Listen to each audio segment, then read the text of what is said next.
Good morning students. Our subject English.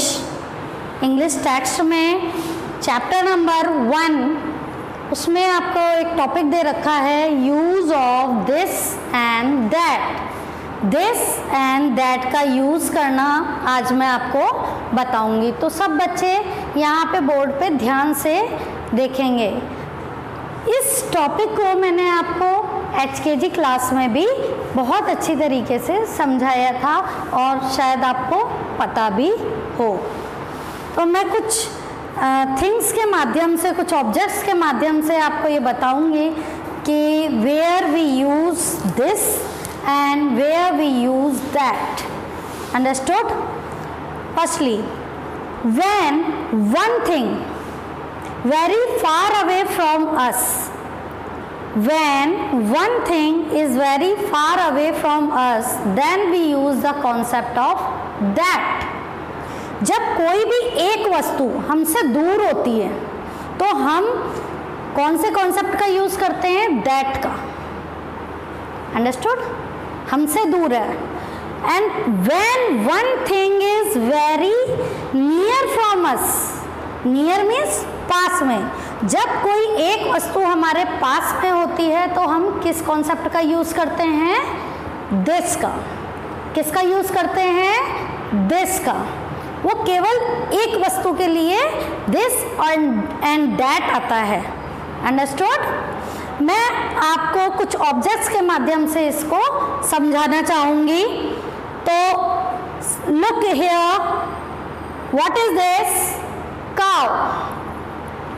And मैं आपसे कितनी दूरी पे हूँ? मैं यहाँ पे खड़ी हूँ। काउ कहाँ पे है? वहाँ पे। दूरी पे है ना? The cow is very far away from me. Then we use the concept of which? This या that? काउ हमारे से कैसी, मेरे से कैसे है? दूर है मेरे या पास में है? दूर है ना? कैसी है काउ? मेरे से दूर है। तो मैं किस कॉन्सेप्ट का यूज करूंगी? दैट का। किसका? दैट का। आपको काउ दिख रही है ना सबको? Okay. And when one thing is very near from us, near means पास में, जब कोई चीज हमारे पास में होती है तब हम दिस का यूज करते हैं। Look at this ball. What is this? Ball. Ball is very near from me. Ball मेरे से कैसे है? Very near. बहुत पास। तो कौन से कॉन्सेप्ट का यूज करा जाएगा पास के लिए? This. Then we use the concept of this. जब कोई चीज मेरे पास में है तो मैं this का यूज करूंगी। जब कोई चीज मेरे से दूर है तो मैं किस कॉन्सेप्ट का यूज करूंगी? दैट। तो उस काउ के लिए मैं क्या बोलूंगी? That is a cow. क्या बोलूंगी मैं? That is a cow. और ये बॉल जो मेरे इतने पास में है इसके लिए मैं क्या बोलूंगी? This is a ball. यह एक बॉल है, यह एक काउ है। पर सेंटेंस तो आपको सेम लग रहा है, परंतु जब हम उसको इंग्लिश में ट्रांसलेट करेंगे तो हम दूर की चीज के लिए दैट लगाएंगे और पास की चीज के लिए दिस लगाएंगे।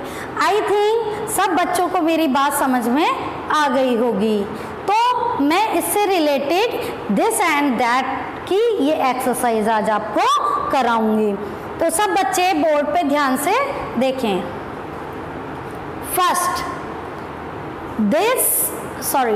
Dash is my watch. अब इस सेंटेंस में आप अपने आप को इस पोजीशन पे मानेंगे। किस पोजीशन पे? जहां से सेंटेंस स्टार्ट हुआ है। तो आपकी वॉच आपसे, ये वॉच कैसी है? आपसे दूर है या पास है? दूर दिख रही ना? अगर आप इस पोजीशन पे हैं तो वॉच कहाँ नजर आ रही है आपको? दूर। Dash is my watch. तो यहाँ पे क्या आएगा? दिस आएगा या दैट आएगा? क्योंकि वॉच कहाँ है? आपसे दूर है। दूर है तो आप किस कॉन्सेप्ट का यूज करोगे? That. THAT,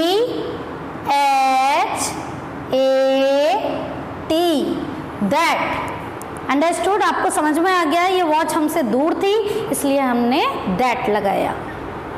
second, what is this? Softy, आप इसको आइसक्रीम भी कहते हो, आइसक्रीम है ये। I like dash ice cream. I like, मैं पसंद करता हूँ, डैश आइसक्रीम। तो यहाँ पे दिस आएगा या दैट? ये आइसक्रीम मेरे से कैसी है? मेरे पास है या दूर है? मेरे नियर है या फार है? नियर मीन्स पास में। तो अगर आप इस पोजीशन पे हैं तो ये आपकी आइसक्रीम आपके नियर है या फार है? नियर है ना, पास में है ना। तो पास के लिए क्या लगाते हैं? जब कोई एक वस्तु हमारे पास में होती है तो हम क्या लगाएंगे? दिस। क्या लगाएंगे? This.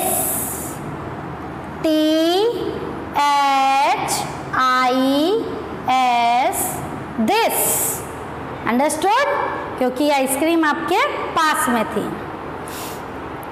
Dash is my pen. Dash is my pen. ये pen, look at this picture. Which picture is this? Pen. किसकी पिक्चर है ये? पेन की। Dash is my pen. तो यहाँ पे पेन कैसा है? दूर है या पास में है? दूर है ना, आपके दूर है पेन। तो आप कौन से कॉन्सेप्ट का यूज करोगे दूर के लिए? जब कोई एक थिंग आपसे दूर होती है तो आप क्या लगाओगे? दिस लगाओगे या दैट? दैट। क्या लगाएंगे? दैट कॉन्सेप्ट का यूज करेंगे। That is my pen. जब आपकी पोजीशन यहाँ पे है, सेंटेंस जब भी आता है और उसके पिक्चर बन रही है, उसमें पिक्चर बन रही होती है और इधर की तरफ बन रही होती है तो वो पास के लिए आता है, और उस साइड बन रही होती है तो वो दूर के लिए आता है। अंडरस्टूड? तो क्या हुआ? That is my pen, because pen is very far away from us. Understood? Next, which picture is this? Kite. Which picture is this? Kite. ये किसकी पिक्चर है? काइट की। और आपकी पोजीशन यहाँ है तो ये काइट आपसे कहाँ है? फार है या नियर है? नियर है ना, आपके पास में है। काइट कहाँ है? आपके पास में। Dash is a kite. तो दिस इज अ काइट या दैट इज अ काइट? जब हमारे पास में होती है कोई चीज तो हम दिस लगाते हैं या दैट लगाते हैं? आप बताएं बच्चों। दिस। क्या लगाएंगे जब कोई चीज हमारे पास में होगी? तो this. THIS, this. This is a kite. यह एक काइट है। अब आपको बहुत अच्छी तरीके से समझ में आ गया होगा कि दिस और दैट का यूज कहाँ पे होता है। तो सब लोग अपनी नोटबुक में, अपनी कॉपी में, किसकी कॉपी में? इंग्लिश टेक्स्ट यानी कि इंग्लिश 1 की कॉपी में इस पूरे काम को बहुत ही नीट एंड क्लीन तरीके से करेंगे। एक एक लाइन छोड़नी है बीच बीच में आपको। यहाँ पे ये लाइन हो जाए तो यहाँ पे लाइन छोड़िएगा, ये लाइन कर लीजिए तो यहाँ पे ये तो आपका ब्लैंक रहेगी इसी। Okay, thank you.